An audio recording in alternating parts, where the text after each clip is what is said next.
Good morning, everyone. We're just about to get started with this informal sector webinar.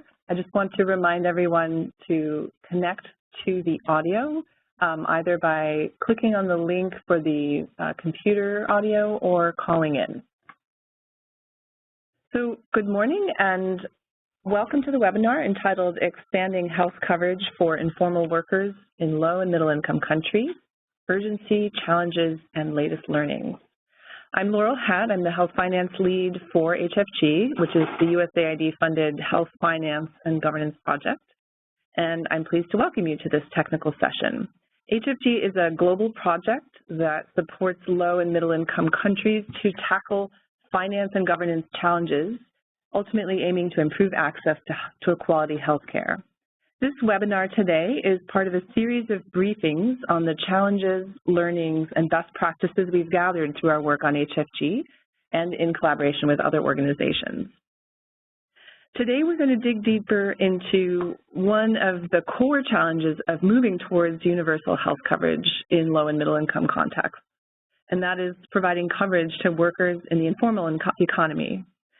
The presenters today will discuss more precisely what is meant by so-called informal workers, but in a nutshell, these are individuals and families who are not included in social protection programs and who thus do not receive benefits like Social Security. They're not protected by labor laws, and they typically do not pay taxes on their income.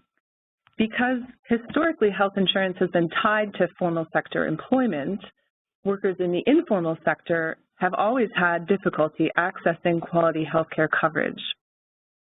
And this problem persists to the present day in most low and middle income countries. Informal workers tend to be poorer, making it difficult for many to afford the cost of healthcare. They may work irregularly and at multiple jobs with unpredictable income, making it difficult to pay regular premiums.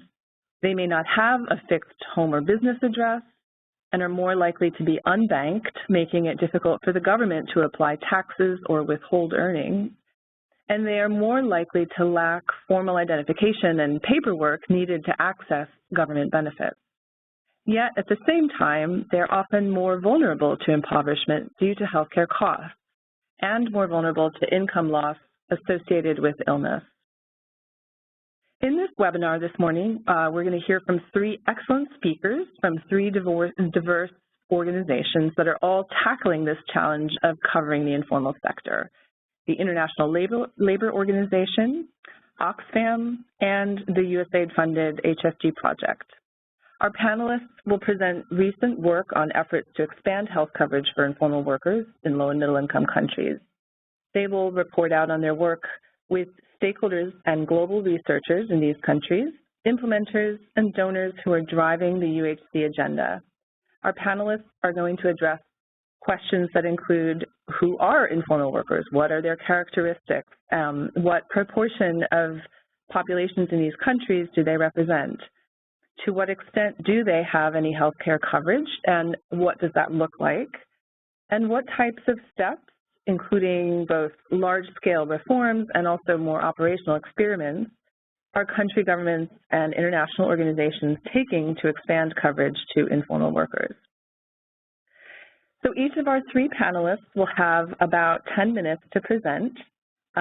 As you're listening in the audience, please feel free to type your questions in the chat box. We will have a longer question and answer period at the end of the session after we've heard from all three speakers. But please feel free to type your questions as we go, and we'll compile them, and then we can come back to them at the end.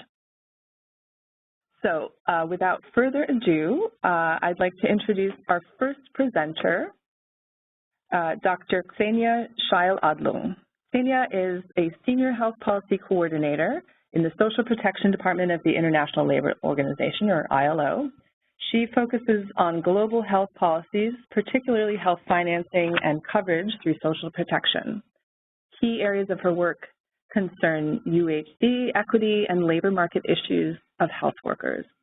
And her presentation this morning will give an overview of the characteristics of the informal sector and some of the ILO's policy work in this area.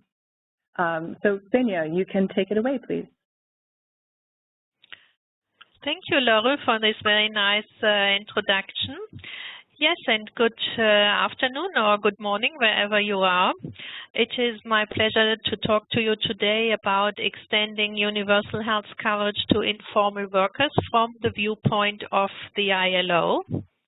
And I try to get my slides moving, but it is not working, unfortunately.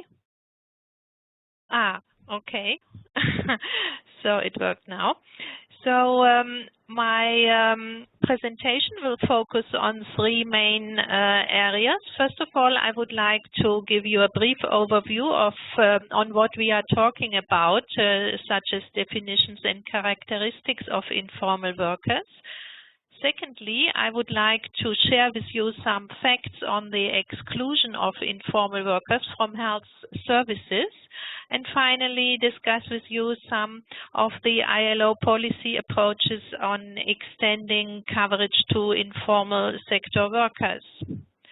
So let's start with some brief overviews on the definitions and characteristics. We in ILO consider that informal workers are defined by carrying out economic activities that are in law or in practice not or insufficiently covered by formal arrangements, as has been mentioned by Laurel already. This refers to labor law, for example, that is not applied or enforced or discouraged because it is inappropriate or imposes too high costs. Thus, the characteristic of informal work is the denial of rights at work, and this includes the absence of social protection or inadequate social protection, the lack of social dialogue, which would allow to discuss or negotiate salaries, and many more aspects of quality employment that relate to decent work. We find that the share of women in informal employment is much higher than men, and thus this is a core characteristic. Also, we find much higher shares of other vulnerable populations, such as minorities, migrants, or older persons. In fact, more than half of the world's workforce is estimated to be in informal economy work, and this concerns particularly employment in small and medium-sized enterprises, where we estimate that more than 90% of the employment is informal. Against this background, there are several ILO conventions and recommendations regarding the work in the informal economy, and they aim particularly at the facilitation of the transition from informal to formal work, where fundamental rights, of course, are respected. They aim at creating decent jobs and transform the informal work into formal economy jobs. So today I will not focus on activities as they are necessary in this respect for the labor market, but for the decent work aspect, which includes social protection and particularly health protection. Thus, I would like to share with you some facts and figures regarding the exclusion of informal workers from health services. And as the data in this area are practically non-existent, we would need to use a proxy for estimations of the informal workforce. And in this context, we suggest to use employment in rural areas, which is considered safe, as it is underestimating the number of informal workers, as it does not include, for example, workers in the urban areas. So let us start with the exclusion from the right to health in the informal economy. What is the proportion of the informal population that is not protected by any legislation or even by any private or social health insurance? What we find here is that the informal economy workers are excluded by 56% as compared to the exclusion of the formal workforce by 22%. and this is of course a large inequity. But similar inequities we find in other areas, for example, when it comes to access to health services, for example, due to the workforce shortages that exist. Given the absence of a sufficient number of health workers, we find that globally 52% of the informal workforce has no access to health service, as compared to less than half of it, 24% of the formal workforce. And of course, this is also reflected in the figures that we have on the regional levels. For example, in Asia and Pacific, where 75% of the informal workers are excluded, as compared to 27% of the formal sector. For Latin America, we have also a difference of some 50%. And in Africa, of course, also significant inequities. But this is not all. We also find a severe exclusion in terms of public funding for the informal workers. So the informal workforce in Africa, for example, is excluded to 87% by the lack of sufficient public funding, as compared to 70% of the formal workforce, which is, of course, still a lot, but a high inequity in addition. Several other inequities are, of course, also found in Asia and in Latin America.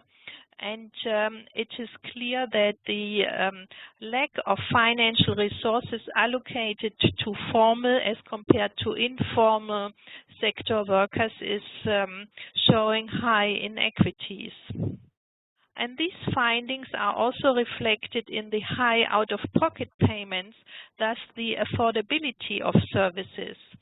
We find there is a significant difference between informal and formal workers' out-of-pocket payments, and the figures you see here, 42% nearly for the informal workforce, is highly underestimated, I must underline, because many of these people in the informal economy are just too poor to have any out-of-pocket payments, and thus the majority is not covered on this figure. At the global level, we have the following picture, and the red line you see here is the significant informal economy different and compared to the formal economy. We find in the right the exclusion of 56% as compared to 22% in the formal sector. The availability of services due to the absence of health workers excludes 52% of the informal as compared to 24%. The financial deficit excludes 63% of the informal sector as compared to 33%, and out-of-pocket payments we had just mentioned. And all this is then also reflected in high inequities in health outcomes. Here I have used the maternal mortality ratio, which is nearly double as high or more than double as high in the informal economy than in the formal economy. Against this background, what is ILO's policy approach to extend coverage to the informal sector? We suggest embedding universal health coverage in a broader policy framework that considers both health investments or health infrastructure, health protection investments, and non-health investments that have the potential to alleviate poverty. And such non-health investments are, for example, social protection, so income support measures, housing, food, water, but also macroeconomic policies that are enabling labor market policies, allowing people to generate sufficient income to gain their life. Such an framework that would allow to work on both areas, health and non-health policies, is seen in the ILO recommendation on national social protection floors. sorry, we work here on 5 areas, which are including technical cooperation, of course, research, advocacy. And in this context, we focus particularly on ensuring coverage and access to universal health protection, but also on addressing gaps in coverage and access through income support, such as provided by social protection. And thus we can hope to break this relationship between ill health and poverty and achieve sustainable universal coverage and income support. More specifically, we are cooperating on core issues such as identifying gaps and priorities based on fiscal space analysis or costing of specific approaches. We also support countries in developing legislation and financing mechanisms that have the potential to reduce access barriers such as health workforce shortages. We work with them on administrative and organizational structures and on social dialogue, and as I mentioned before already, on coordinating policies that are aimed at alleviating poverty. Particularly focus is set by our policies on workers, informal workers in rural areas, but also in small and medium-sized enterprises, domestic workers, informal care workers, and self-employed. Thank you very much. Great. Thank you very much, Xenia. That was a great introduction to the characteristics of the informal sector and some of ILO's policy approach. Just before we move on to our next presenter, I was wondering if I could ask you one quick follow-up question. I was really struck by how the shortage of healthcare workers at different health facilities, some of those supply-side limitations are really the most important barrier to access for many informal workers. And so given this challenge, is it still important to work on the legal rights to health coverage for informal workers, or should we really be focusing more on the supply-side issues? Yes, thank you very much for this really important question. I think it is important on working on the right side on the legislation, because only rights are the prerequisite for achieving equity. Charity will never ever provide equity in access, and thus without legislation, without implementation of legislation, we will not receive rights. But it is not enough to work on legislation and rights. Of course, we have to ensure that the legislation we develop is implemented, fully implemented with a view to achieve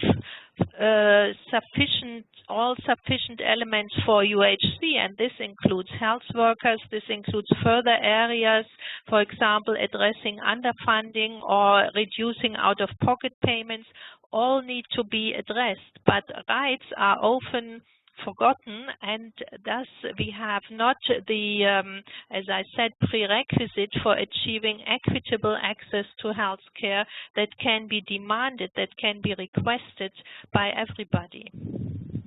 Yeah. Okay, definitely lots of topics that we can return to in our Q&A session. Thank you again, Xenia, for that excellent introduction. I'd like to transition now to our second presenter. Our second presenter is Anna Marriott. She is the Public Services Policy Manager for Oxfam Great Britain, and she leads on health policy for Oxfam's Even It Up campaign. She is the author of several reports on both the financing and delivery of healthcare, as well as a frequent blogger on Oxfam's Global Health Check.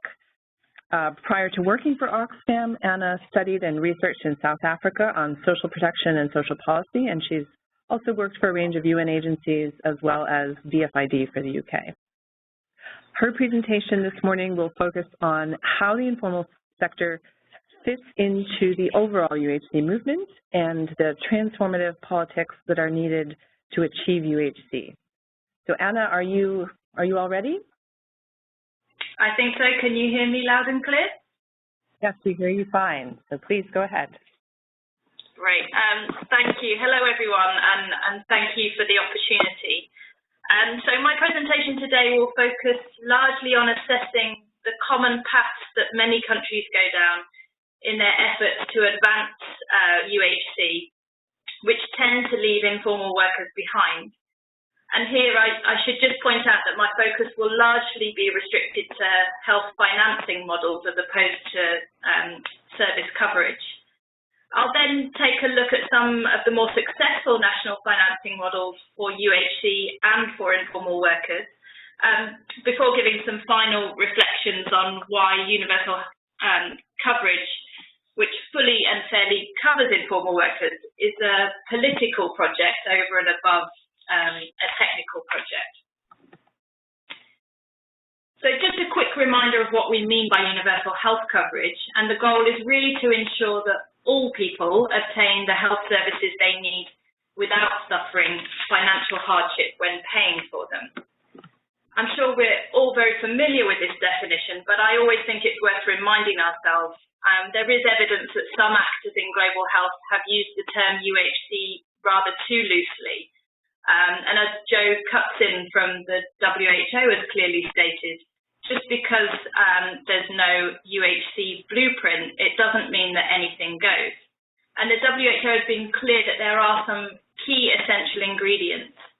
These include removing direct payments, including user fees, maximising mandatory as opposed to voluntary prepayment, and recognising the critical and central role that public financing plays in covering the majority of people.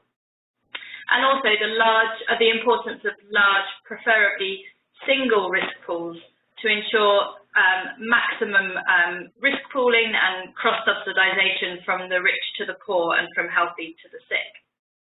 But there are a number of other principles that we at Oxfam think need further, more explicit attention in the discourse on UHC. Important principles that are also incredibly important when we're talking about coverage for informal workers. And the first is about equality. UHC should mean the same entitlements for all. That means the same level of financial protection and service coverage, whether you're employed or not, whether you're working in the informal economy or not, and whether you are rich or poor. UHC is fundamentally about social inclusion and equity. And the second important principle is about progressive realisation. And that means that the poor and vulnerable, including those on low and precarious incomes in the informal economy, should benefit just as much, if not more than the rich, at every step that is taken towards UHC. And of course, governments must be held accountable as the duty bearers. I think it's also important to remind ourselves of some basic points when we talk about informal workers. The most important of which is to remember that the vast majority of working age adults in low and middle income countries work informally, and women make up the majority of those who are in low paid and precarious work. And if you add to then the number of people who are dependent on the livelihoods of those working in the informal economy, then you are in reality talking about the vast majority of human beings on the planet. And secondly, not only are the majority of workers working informally, but today half of the entire global workforce is self-employed. And for me, this presses home two really important things for UHC. The first is that informal workers cannot and must not be treated as some kind of niche target to be covered by some selected programs or micro schemes. Informal workers are the majority, and they are also overwhelmingly poor and unprotected. So informal workers must therefore be at the heart of any UHC reforms, and they must be amongst the first to be covered. And secondly, the high levels of self-employment are here to stay and must make us question the validity and appropriateness of employment-based models of financing healthcare. However, the reality is very different, and these essential points are often, far too often ignored. And as Oxfam, we've been involved in many national dialogues around UHC reforms. And time again, we see very similar proposals and models being promoted. Most often, we see some form of national health insurance scheme being proposed and that it be introduced in some kind of phased approach. This means usually that the scheme starts with coverage for those working in the formal economy first. These are seen as the easiest to reach and can be covered most straightforwardly and therefore provide a quick win. At best, such efforts are complemented by a government subsidised coverage scheme for the very poorest. The level of coverage is normally insufficient to cover all those who can't afford to pay. And the argument we hear again and again is that once the government has got the scheme up and running and it's working well, then we'll work out how to cover the rest, the informal workers. And the solutions we see presented for this group is invariably, explicitly or de facto, some kind of voluntary contributory scheme. And I use the word de facto because even if governments say that it's a mandatory scheme, there is no way of forcing those outside the formal economy on low and precarious incomes to pay an insurance contribution, and therefore the schemes become voluntary and break all of the evidence-based rules for achieving UHC. There's no mandatory prepayment, and that means there's no large risk pooling, and you're limiting cross-subsidisation. And of course, it's worth remembering that despite all the efforts around the world, no country has ever come close to achieving UHC using voluntary insurance. And this next slide just shows a selection of countries that are widely agreed to have achieved UHC, and you can see the minimal role that voluntary prepayment plays in every case. So consequently, national insurance schemes are often characterised by stubbornly low coverage rates for informal workers and indeed beyond, as informal workers make up the majority of citizens. I'll share a couple of examples, and many more are included in a paper that Oxfam published on health insurance schemes a couple of years ago. The first is Ghana. The government of Ghana has demonstrated very high levels of political commitment to universal health insurance since the early 2000s. Their scheme is financed largely through tax-generated government revenues, and all members of the scheme enjoy the same package of services and financial protection, which is great. Formal workers are automatically enrolled and, interestingly, pay no additional contribution over and above their pre-existing social security contributions to become members of the scheme. And membership for the very poorest and for pregnant women is fully subsidised by the government. And that leaves informal workers, including many on very low and precarious incomes, to join voluntarily. And despite that high level of political commitment, progress on scaling up coverage has stalled in recent years at around 50% because informal workers are not joining in large numbers. Just a brief look at a couple of others. In Tanzania, after 10 years of attempts to roll out their national health insurance scheme, coverage was only 17%. And in Kenya, after 50 years of the National Hospital Insurance Fund, coverage had only reached 18%. So let's just turn briefly to look at some of the lessons from the more successful low and middle income countries in terms of covering informal workers at scale. And none of these are close to perfect, of course, and I include in this count countries like Brazil, Sri Lanka, Thailand and Kyrgyzstan. And we see common ingredients across these countries.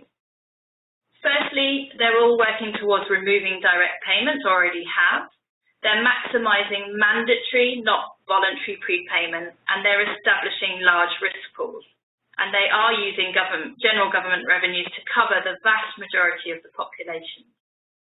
Importantly, entitlement is based on residence or citizenship and not employment status or financial contribution. And all have rejected collecting premiums from informal workers as expensive and obstructive and complicated, and instead rely heavily on public financing. And we've categorized these successful countries as falling into two broad camps. And the first is a group of countries at all income levels who fund UHC entirely from tax revenues, and healthcare is free at the point of use. These include Sri Lanka, Malaysia, and Brazil. And the second group of countries that are only collecting premiums from those in formal employment, and where possible, pooling these with general government revenue for a universal scheme. Now you'll see that Thailand and Mexico are in brackets on the slide. They've both made huge advances in scaling up coverage, especially Thailand. But there are still some divisions between formal and informal in terms of the level of coverage provided because of fragmentation of risk pools. In Kyrgyzstan and Moldova, in contrast, they're among a small but growing number of countries who are looking to pool all their public financing for health together with formal sector contributions into one single pool with the same entitlements for all.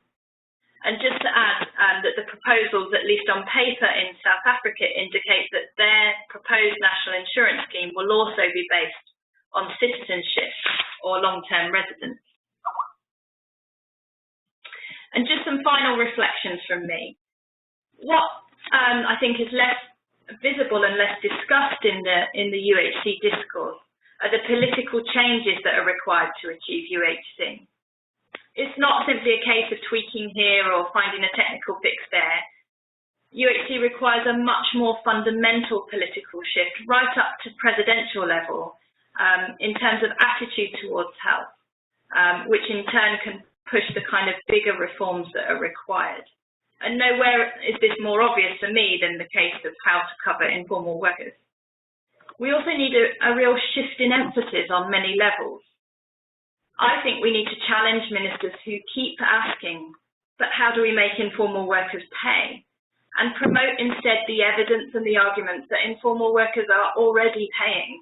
Informal workers are really important economic actors, and their contribution should be counted. They may not pay formal income tax, but they pay a high level of other, often regressive, formal and informal fees and taxes associated with their livelihoods, often on a daily basis. And they, especially women, who are disproportionately represented, make a massive contribution to the economy in the form of unpaid work.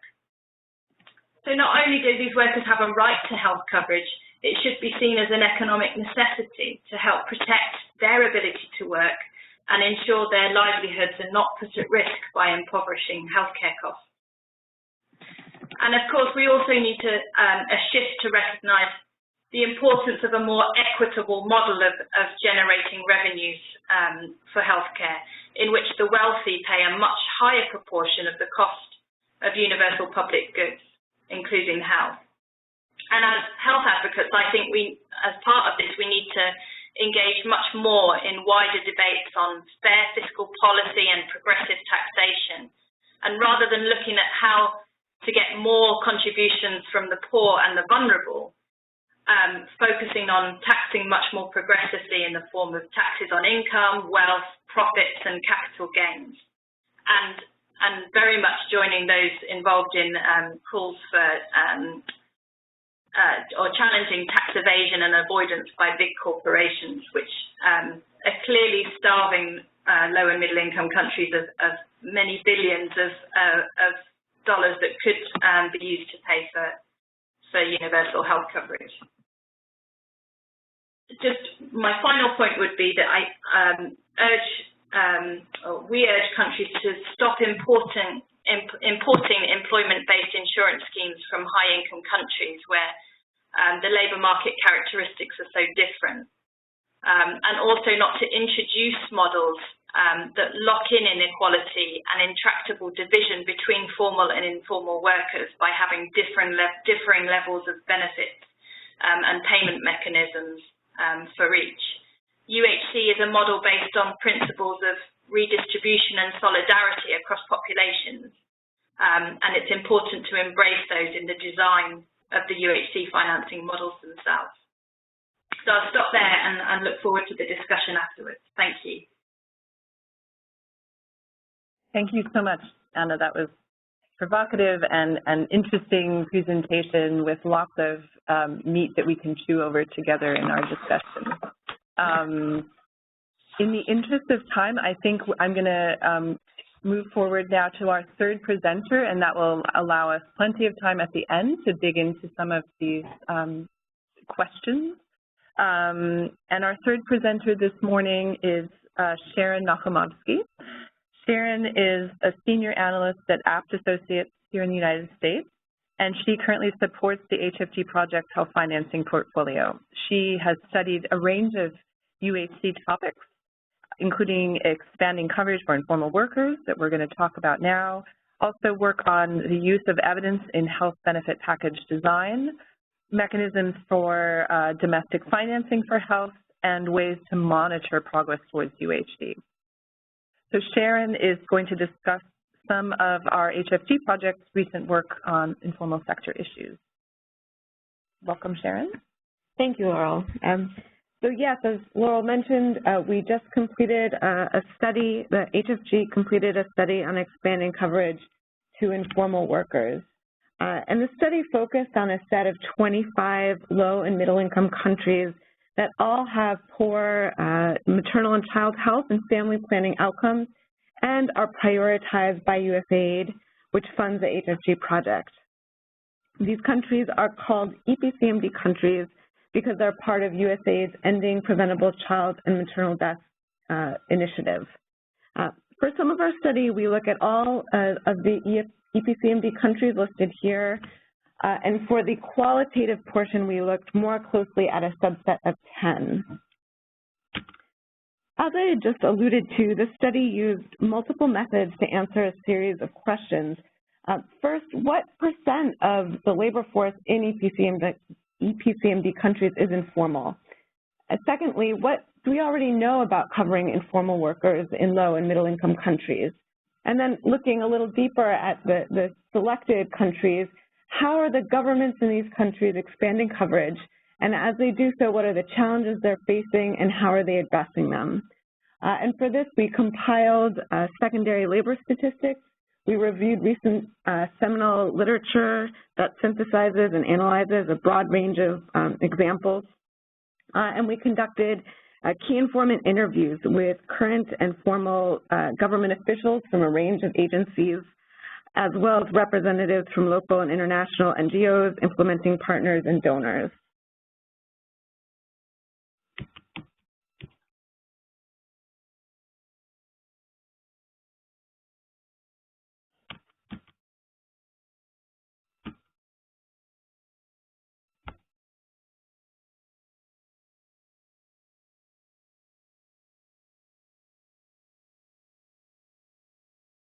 Okay,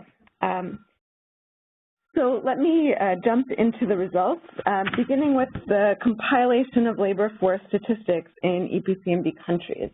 So as you can see in this graph, the blue represents informal workers, the light blue agriculture, the dark blue non-agricultural, the orange is formal workers, and the yellow the unemployed. And as you can clearly see, informal workers really make up a large percentage of the labor force in EPCMD countries. For the countries for which we had a full breakdown, on average, it's 70% of the labor force is informal. And we found this generally higher than in low and middle income countries overall. It's worth noting that for quite a number of EPCMD countries, we did not have a full breakdown that was in alignment with international standards. Addressing this gap could help informal workers become more visible, not just for health policymakers, but also across social and economic sectors. So this points to the important work that the ILO and other organizations are doing to help statistical agency prepare more up-to-date and internationally standardized estimates. So now I'll turn to some of the findings from our literature review and key informant interviews. So broadly speaking, governments are using, in EPCMD countries, are using multiple approaches to expand coverage. This is through insurance coverage and as well as addressing those supply-side constraints that were emphasized earlier. And again, for each, we asked what are the implementation challenges these governments are facing and how are they addressing them? So looking first at the issues with some of these insurance schemes, and some of these have already been discussed among the other panelists. First of all, there are many challenges enforcing mandatory enrollment or encouraging voluntary enrollment. And as Anna mentioned, for most of the schemes that we looked at, enrollment really remains quite low, particularly for informal workers. There are also issues around identifying informal workers and their families because they may not be a part of any existing social schemes, and data on who they are is variable and usually incomplete. Finally, on collecting payments for schemes where payments are required can also be very challenging, in some cases because the process is cumbersome, also because it can be insensitive to the volatile and variable income of informal workers. So governments are well aware of these challenges and are looking at ways to build off what exists and improve coverage. For example, the government of Indonesia plans to make insurance enrollment a requirement of obtaining a driver's license, land title, and passport as a way to improve enforcement. Some of India's schemes are using labor organizations, for example, labor unions or agricultural cooperatives, to identify and reach out to informal workers and encourage enrollment. Government of Indonesia has also considered ways of making payment options easier. For example, aligning them with agricultural pay cycles or working with banks to make the process less cumbersome. And then we also looked at some of the small schemes, that is, schemes with pooling and management across small geographic or administrative areas, or, for example, the community level. In countries with that have had these schemes, governments are introducing tax subsidies to support the poor. They're pooling contributions from beneficiaries across larger areas, for example, no longer at the community level, but instead the district or state, regional levels. And they're also professionalizing scheme management. For example, in Ethiopia, higher levels have taken over management functions from lower levels, which has streamlined operations and reduced burden on the lower levels. So there's still a way to go, but these are some of the examples of the kind of the micro level improvements to insurance operations that governments are working on to build off what exists. Turning to the supply side, again, some of these issues have already been discussed, and of course, these issues don't just affect informal workers, but certainly do reduce effective coverage extended to them. One is simply lack of providers, particularly in rural areas where agricultural workers are located, or when there is a facility nearby, it may not be open when workers who don't have sick leave or job protections are still when they get off work, the facilities are already closed. There's also an issue with poor quality of services, including due to insufficient medical supplies.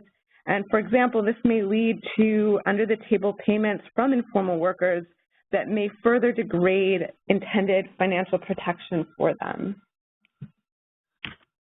So to address these issues, one idea is to keep health facilities open later. Of course, this doesn't address the underlying issue that these workers lack legal protection or protection to job protection and sick leave policies, but it can at least ameliorate their situations. Another is simply increased public investment in infrastructure and supplies.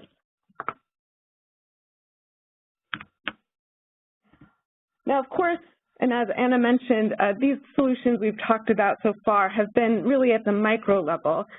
Key informants and much of the literature that we looked at notes that there's a limit to what this tweaking can do. Over the long term, building sustainable coverage may require some big reforms with movement away from reliance on voluntary contributions or beneficiary contributions at all, to more reliance on financing from general government revenue. And for many countries, these changes will require significant tax reform. In the short term, though, governments are constrained by the governance and financing arrangements that they have inherited and by limited fiscal space and health system capacity to implement the longer solutions. However, in the countries that we studied closely, governments are operating at both the short and the long-term tracks. So they're taking the incremental steps where they can, building off what they have, while also planning and, in many cases, already implementing the larger reform. So in summary, our study shows the importance of covering informal workers as part of progressing towards universal health coverage, because informal workers make up such a large percentage of the population and, of course, our particularly vulnerable population. And this is particularly a challenge in EPCMD countries, as we saw. There's no silver bullet to the challenges of expanding coverage to this large population. But again, there's a lot of micro-experimentation and long-term planning and implementation going on. So looking ahead, countries are going to continue on both short and long-term tracks, generating more data, improving insurance scheme operations and supply-side capacity, and ultimately, over the long haul, building informed systems and long-term policy. So thank you very much. I've touched on some of our findings, but please do see our full report on the HFG website. Great. Thank you so much, Sharon. That was a really interesting overview of this study. I want to ask you one quick question before we open it up to the larger group. One of the things I think Anna also commented on this, and Zenia as well, I'm just wondering if the construct of the informal sector is really a valuable one in countries, in low and middle income countries. Is this the most relevant category? Is this a useful construct for our policy discussions, especially if we want to move away from employment-based insurance coverage, or are there other angles that we might take? Yeah, thanks for that question. Yeah, we found it varied among the countries that we looked at carefully. In countries with large non-poor informal workforce, and really the more important thing is, with the legacy of employment-based coverage and fragmentation by employment, it's hard not to use this framework of, the dichotomy between formal and informal, at least in the short term, even if the long-term vision is to not use that level of fragmentation.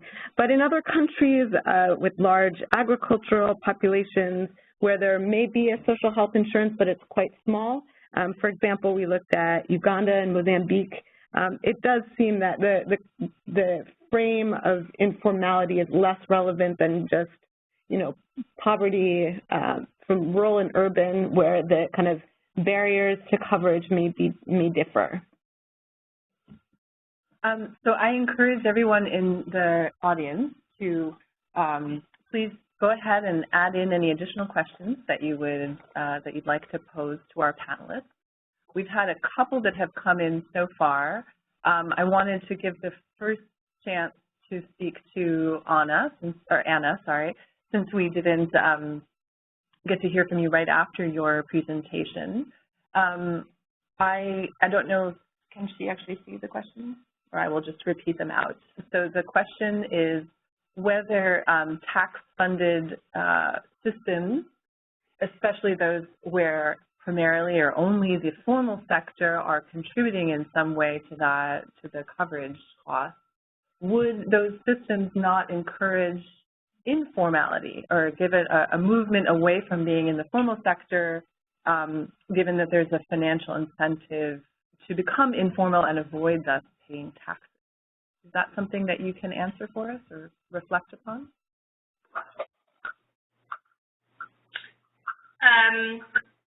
So if I understand the question right, the question is, so if a tax-based system would encourage informality in order to avoid people having to pay income tax. Is that correct, or are you cut out? That's okay.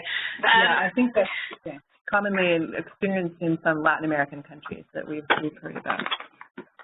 Sure, and I think the flip side argument could also be made and is made around how a contributory insurance system may discourage formality because employers don't want to make their workforce formal if that means they have to pay employment contributions on their behalf.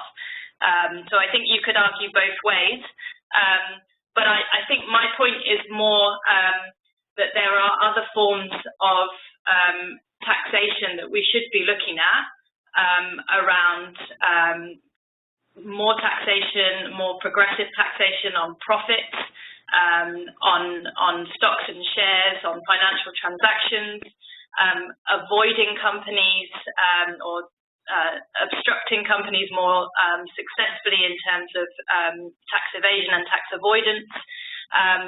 So these kinds of more progressive taxation forms that we should be looking at are around ensuring that the wealthy are paying their fair share, and really focusing attention there. And at the moment, you know, we're seeing huge levels of economic inequality in the vast majority of low and middle income countries, and the wealthy are not paying their fair share towards global public goods. So it's a much broader question around fiscal policy and ensuring fairer taxation systems.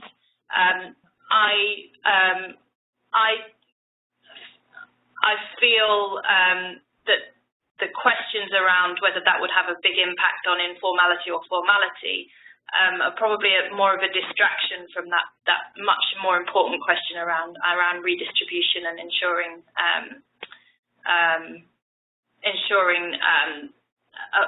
more equitable contributions to universal health coverage. Mm-hmm. Okay. A question now for Senia. Someone in our audience asked, how is access defined? You showed a graph that showed a difference in access to care between informal and formal workers, and I think there was a clarification question about how access is being defined. Senia, are you still with us? Yes, okay. Thank you very much. I just had to unmute my micro. Thank you for the question. I would like to start with adding some comments of what I had heard before. I think there is a slight mismatch between what is social health insurance, private health insurance, tax-funded, sources of taxes, and so on. I just wanted to give my viewpoint on this. In the presentations we heard, there was several mentioning, for example, social health insurance should not be done, but we have to make sure it is not private insurance and it is not voluntary. This was not always clear in the presentation, but it is very important when it comes to looking into the results and looking into the efficiency of the different approaches. Social health insurance can lead to coverage up to 100%. We have several countries that reach this, of course not in 5 years, but in more than maybe a century. But we have also to make sure that countries cannot expect from one day to the next day to reach from 0 to 100% of coverage. This is usually a failure, an aspect that is overseen when it comes to reality, that we have to have the time to test out things that work and things that don't work. And I find this is not correct just to say this is always wrong. Every country has an approach that might work and that might not work. We say always there is not one single solution for every country, and this applies to all the health financing mechanisms. There might be a mix or a single approach, but it cannot be said from the beginning this or that is right or wrong. Now, concerning the tax-funded systems, the question was if this would lead to informality. Of course, it might lead to informality, but it might also lead to the opposite. We cannot say it. It depends on the country, how they enforce taxes and how they don't enforce taxes. And this, how the system is funded, has not so much to do with the question of where the sources of the taxes are coming from. If they come from added value, if they come from income, and so on. This is a completely different question, and I agree with Anna, we must enforce to get all the taxes in that are necessary, but this is not the point with regard to the question if a system should be fully tax-funded, if it should be subsidized or whatsoever. So this was just to clarify some of the issues that I have heard before. So now to the question, how is access defined? This is the core question that is not very often addressed in literature, and everybody seems to assume we know what access is. Some people think this is just access to medical care. Others think this is if I have a nurse or another person caring for me. In ILO, we think there are so many facets and so many dimensions of access that we need at least 5 indicators to capture it. One of which, and one of the more important, is the right. The right to health is the absolute backbone to access. But this is not enough, as I said before. We also need to take into account the availability of services and infrastructure and so on. And we can use here a proxy, for example, the health worker available per population and so on. Another indicator that defines access relates to quality and to funding. So if there is a funding deficit, of course, we can have all the legislation and all the other points in place, we will not have access. Another barrier that should be avoided with regard to access are out-of-pocket payments, and it is directly linked to underfunding, public underfunding, because it hampers affordability or financial protection. And I think when we want to measure access, we also need to look into an outcome indicator, and this might be maternal mortality whatsoever, but at least I wanted to make sure that we have an outcome indicator also if we speak about access to healthcare and not just look into the funding and legal aspects. Okay, great. Thank you for comprehensively discussing some of the issues around measurement of access. I think we have time, just enough time for one more question. Sorry, this is a very rich topic and there's lots and lots of discussions that we could continue to have. But a somewhat fundamental question I think I'll put to you, Anna, is how do we balance these issues of countries that have very limited fiscal space and very large informal sectors? How do we expand coverage in these contexts where there's not really any insurance system in place and where the supply side challenges are quite severe? Do you have any general comments on that question?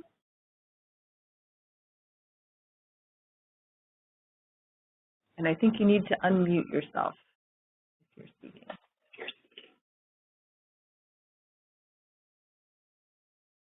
Maybe we've lost Anna already.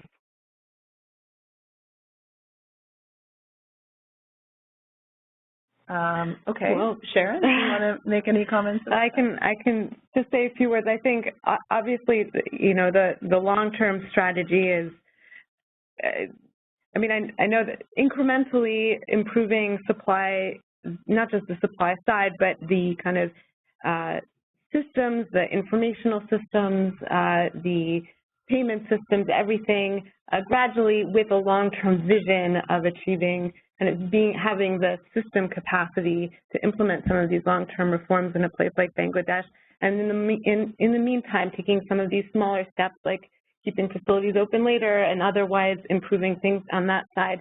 And as a country, I mean, I think Bangladesh will soon become a middle-income country. You know, as it grows, and then on the same parallel path, its system capacity increases, more and more options will become available. Anna, one more try for you. I understood you're having some connection difficulties. I guess it's not going to work. Too bad. It looks like we are just about out of time. I encourage you to follow up with us. If you would like, we'll circulate some of the questions that we didn't have time to answer with our presenters.